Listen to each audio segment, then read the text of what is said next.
This is the Kansas City Chief, and with him is his partner Warpaint, a 7-year veteran of professional football. This is Hank Stram, and as coach of the Chiefs, he has the horses necessary for one of the NFL's finest teams. Stram and his Chiefs are famous for unusual innovations. They are daring, dynamic, and physical, but most important of all, they are winners. Today, the Chiefs have their eye on a new opponent, the Washington Redskins, a team they've never played before. Under their new coach and cheerleader, George Allen, Washington is the surprise story of the league. They are unbeaten in 5 games, the only team in the NFL to remain undefeated. Like Hank Stram, George Allen takes the personal approach in his coaching philosophy, and it's paid off handsomely. So today we have a clash of 2 first-place teams and 2 powerful coaching personalities. This game is vital to each. For the Redskins, it will be the sternest test of the young season because Kansas City has dedicated itself to regaining the championship in 1971. In turn, Kansas City is confronting a squad of veterans with their own war cry. For Washington's over-the-hill gang, the future is now. Today in Kansas City, before the largest sports crowd in that city's history, something will give. I'm Bob Delaney, and this is the NFL Game of the Week. Washington has won the way of most winners by making few mistakes. But on their first play of the game, their fine running back, Larry Brown, fumbled, and Willie Lanier recovered on the Washington 28. This would be only the beginning for Willie Lanier.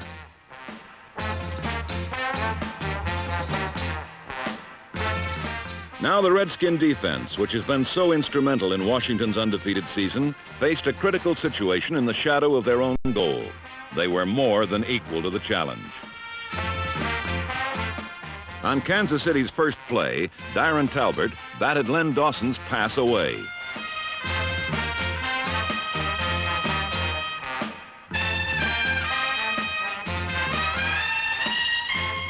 On the second play, Dawson was pressured again. He threw badly, and Mike Bass intercepted on the 4-yard line.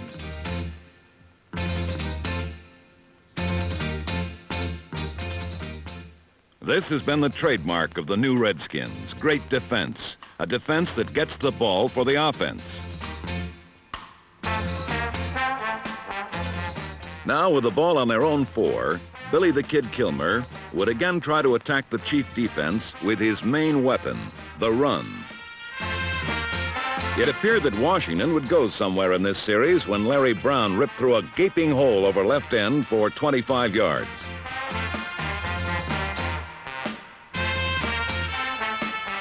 But the Chiefs' defense shut off any further advances by the ground game. They forced a punt, and Dawson had to begin his second series by ducking heavy pressure and legging it to his own 40.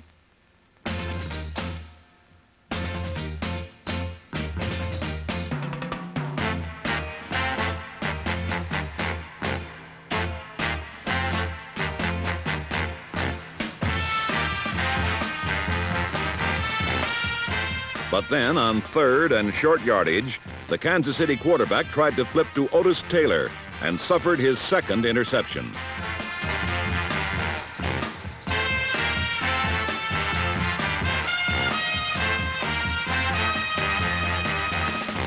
Only a diving tackle by Dave Hill stopped Pat Fisher from scoring.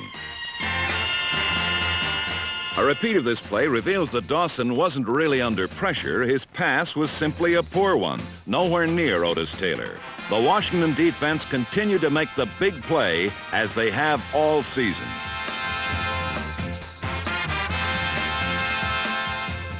It's interesting that the man who made it was Pat Fisher. The matchup of the tiny cornerback on the much taller Taylor was touted to be one of the keys of this game. Fisher had drawn the first blood in the duel. It took one play for Billy Kilmer to capitalize on the gift. Off a play fake to Charlie Haraway, he flipped to Charlie Taylor in the end zone for a touchdown. Taylor's signal made it official. Washington led Kansas City 7-0. Washington's kickoff strategy was to keep the ball away from speedy Warren McVeigh, but following the touchdown, it backfired as Kurt Knight's kick was taken by Robert Holmes, who returned it to the 45, giving his team excellent field position.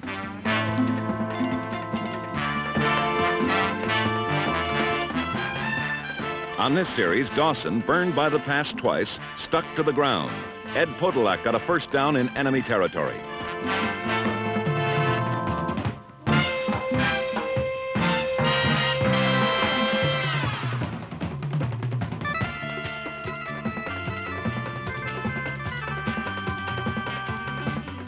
But several plays later, on third down, Podolak was hit for a loss by Verlin Biggs.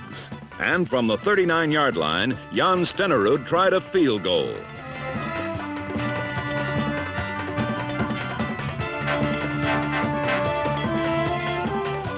The nerveless Norwegian had changed the score to 7-3, and a nervous George Allen urged his team to regain momentum. Billy Kilmer responded to his coach's gesticulations by throwing a pass to Willie Lanier, who was to be one of the defensive heroes of this game. The interception was only the third this season thrown by Kilmer. At the start of the second quarter, Kansas City turned Kilmer's error into 3 points on another Stenerud field goal, and the score became 7-6. With their lead cut to 1 and Kilmer's passing shaky, Washington stayed on the ground with negative results. The Chief defense swarmed Brown and Haraway. Kurt Knight attempted a long field goal, and what he succeeded in doing in kickoffs, he failed to do on his field goal attempt. For his short kick was taken by Warren McVeigh, who weaved his way 51 yards to the Redskin 47.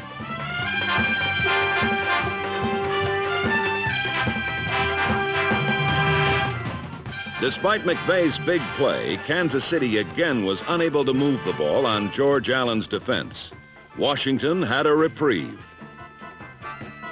Again, their running tandem of Brown and Haraway was stopped cold. So on third down, Kilmer came up with a change of pace.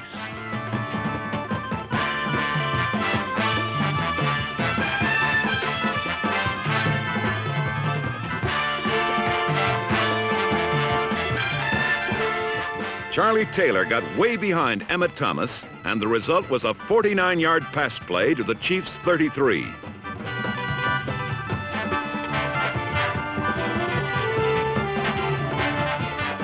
Again, Kansas City got tough in their own territory, and on third down, Kilmer's pass for his other fine receiver, Roy Jefferson, was too low. Washington settled for a field goal, and the score was 10-6. On the Chiefs series, Dawson continued to have his difficulties passing against Washington's zone defense, which was masterful in disguising their coverage in the first half.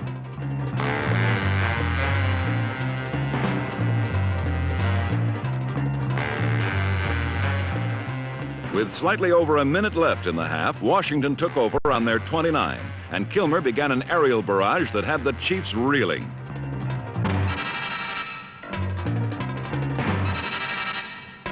After passes to his tight end Jerry Smith and Charlie Taylor put them on the Chief 36, Billy the Kid, with less than a minute to go, shot a perfect pass off Taylor's chest. He made the grab and streaked into the end zone.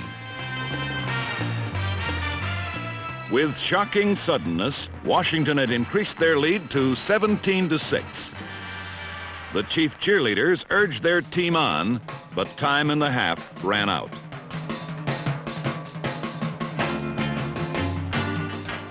The Redskins' sudden score was a costly one, however. Charlie Taylor had fractured his ankle on the brilliant play and will be lost for 2 months. His performance, however, had changed the complexion of a close game. As the half came to an end, each team had run 32 plays, but there the resemblance ended. Washington had 3 times as much yardage. The most telling figures were in passing, where the Redskins defense had hurried and harassed Len Dawson so effectively that he completed only 1 of 10 passes for the grand total of -7 yards. So completely was Hank Stram's aerial circus curtailed by the Washington defenders that none of the Chiefs' ends had caught a pass. As George Allen's Chargers made their way to the locker room at halftime, they knew they had control of the game. They were equally aware, however, that the ankle injury to Charlie Taylor would be a serious handicap in the half yet to come. With the Chiefs trailing 17-6 at the half, the standing room only crowd anxiously awaited the second half kickoff. But Charlie Taylor's touchdown had given the Redskins momentum, and their special teams sustained it by stopping Robert Holmes' return.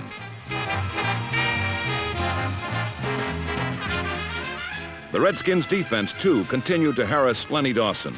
On the first play of the second half, Jimmy Jones, number 82, subbing for an injured Verlin Biggs, got to Dawson.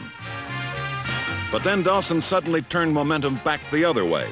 Unable to pass it all in the first half, Dawson began to find the mark. Otis Taylor made his initial catch of the game. Then Dawson picked out his other wide receiver, rookie Elmo Wright, and fired a strike to the Chiefs' first draft pick. Another view of this big gainer shows that Dawson set up and threw quickly. He fired past a lunging defender right into Wright's hands.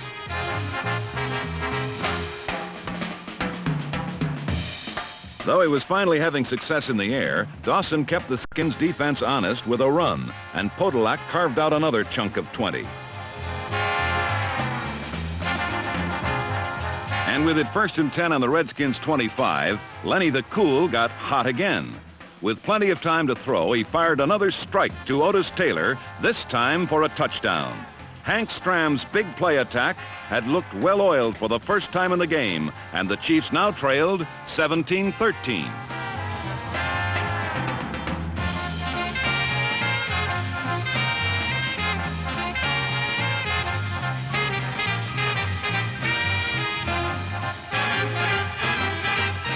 Momentum is perhaps the key intangible in pro football, and the Chiefs' defense sustained it on the Redskins' first offensive series of the second half. Larry Brown could not break away at all, and unlike the first half, Billy Kilmer was unable to convert the third down play, as Washington's first series went nowhere.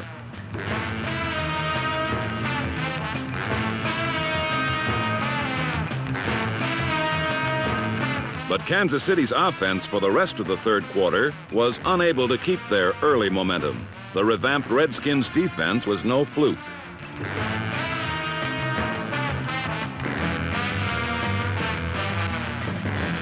George Allen had dug into his former team for linemen and linebackers. The secondary, however, remained intact, except for Rich Pettibone, and number 37 Pat Fisher was its leader. At 5'9", Fisher gave away 8 inches to Otis Taylor, yet played him tough.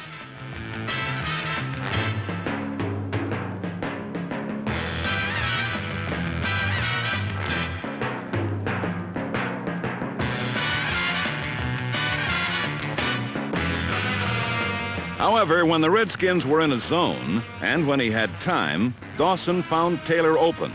And the Big O with the ball is one of the toughest receivers there is to corral.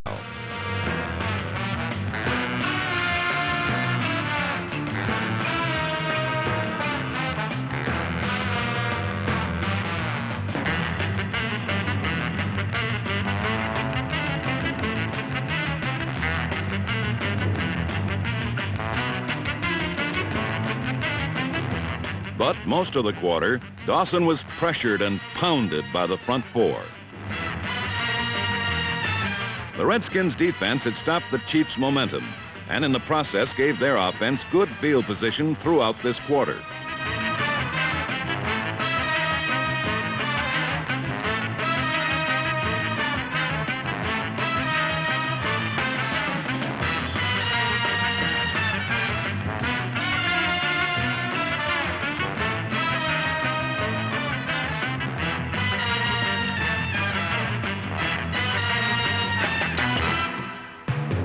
It was becoming more evident, however, that the Redskins' offense was in trouble because they couldn't establish a consistent running game.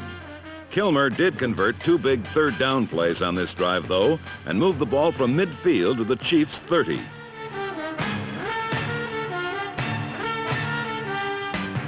The second went to Boyd Dowler, who had entered the game for Charlie Taylor.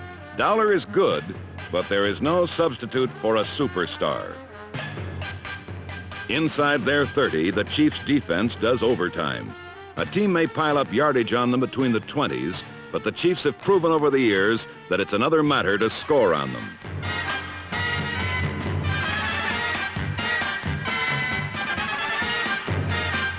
On third down from the 26, however, the Redskins betrayed themselves when Mac Alston dropped a pass that in retrospect became one of the big plays of the game.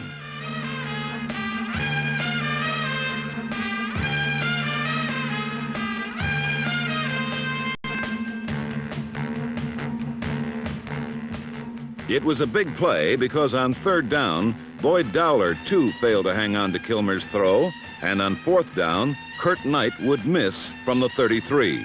Instead of having the ball on the 3, the Redskins came up empty, though they still led by 4. Late in the quarter, Kilmer did take his team in for another shot, and the man who led Washington was Charlie Haraway.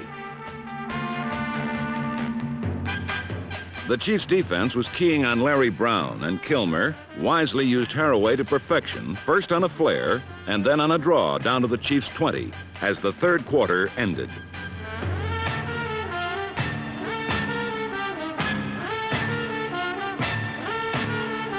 But on a 3rd and 3 from the Chiefs' 14, a bad snap put any hopes of a Redskin touchdown on ice.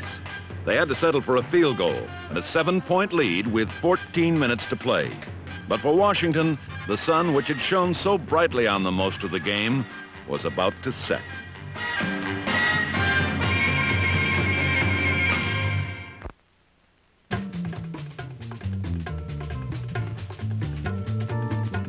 With the Redskins leading 20-13 with 14 minutes to play, Dawson again reverted to his long passing game. At first, it didn't work, as Ron McDowell grabbed Dawson on his own 10.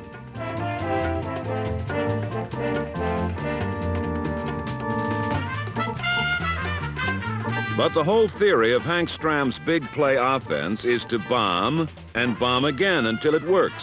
You may miss 9 of 10, but that one gets you on the board quick. This is exactly what happened. Dawson kept going long and finally hit Elmo Wright for 50 yards.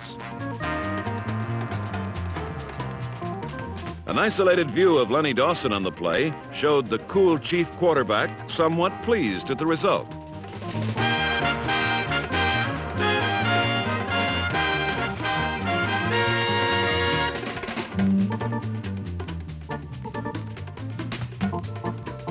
Two plays later, Dawson went back to Wright and hit him for the score. Wright ran his own special pattern once in the end zone, the Elmo Shuffle.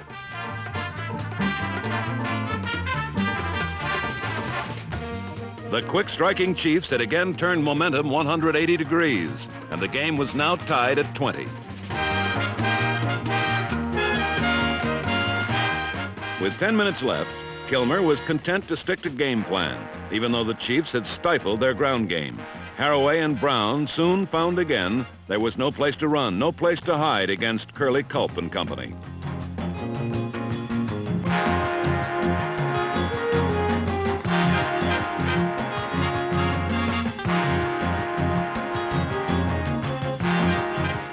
Without the threat of Charlie Taylor, Kilmer went for shorter passes. But an isolated view of Kilmer showed the results to be negative. The Chiefs' defense had held again.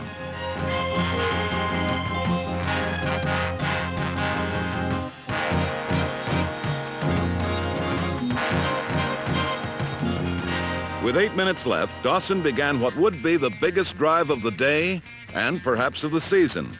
He went right for Taylor and got an interference call to his own 46.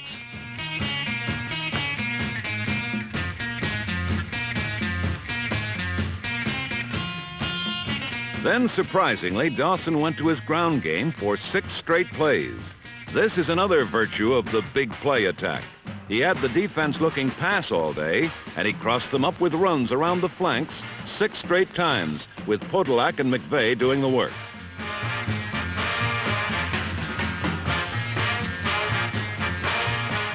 The defense now thoroughly confused, Dawson jumped on them for one final shocker. A deep post to none other than Otis Taylor, covered man for man by Fisher. It was no contest. A perfect pass, an amazing reception, and the Kansas City Chiefs had taken the lead. On a repeat, watch Dawson fake to Wendell Hayes to pull in the secondary and keep his eye on his target despite a charging lineman. His pass was true, thrown high and away from the defender. Taylor's beautiful one-hand catch was the capper to another great day for the 7-year man from Prairie View. Taylor is not the Chiefs' tallest man, but he is the biggest Chief of them all. He has consistently made the big plays that have turned games around, and he was on the verge of winning another one for Kansas City. The Big O, Otis Taylor, and the Big D, the Chiefs' defense. Kilmer tried vainly to rally his team with 2 minutes left, but in the end, this was not to be the Redskins' day. Kilmer's receivers dropped passes, and the full fury of the Chiefs' front four dropped Kilmer.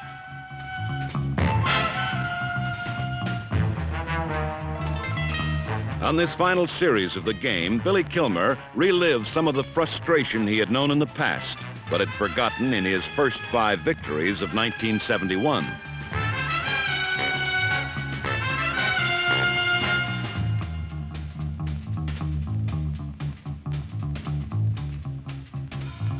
Fourth and 15.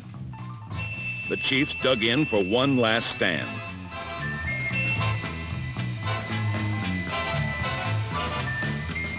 Billy Kilmer dug in for one last try.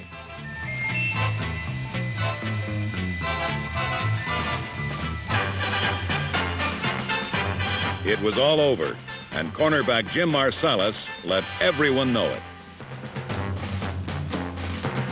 As he watched his offense run down the final seconds, Coach Hank Stram must have been well satisfied. The little genius had done it again. Stram, Lenny the Cool, the Big O, and a rock-hard defense had masterminded this victory, Stram's first ever over an NFC team in regular season. Suddenly, there were no more undefeated teams in pro football. Fate had finally dealt George Allen's over-the-hill gang a slippery hill, and they had tumbled down to their first defeat. It was a day when the over-the-hill gang met the mountain men, and the mountain prevailed. A day that brought back the old proverb, if at first you don't succeed, throw it to Otis. Final score, Chiefs 27, Redskins 20.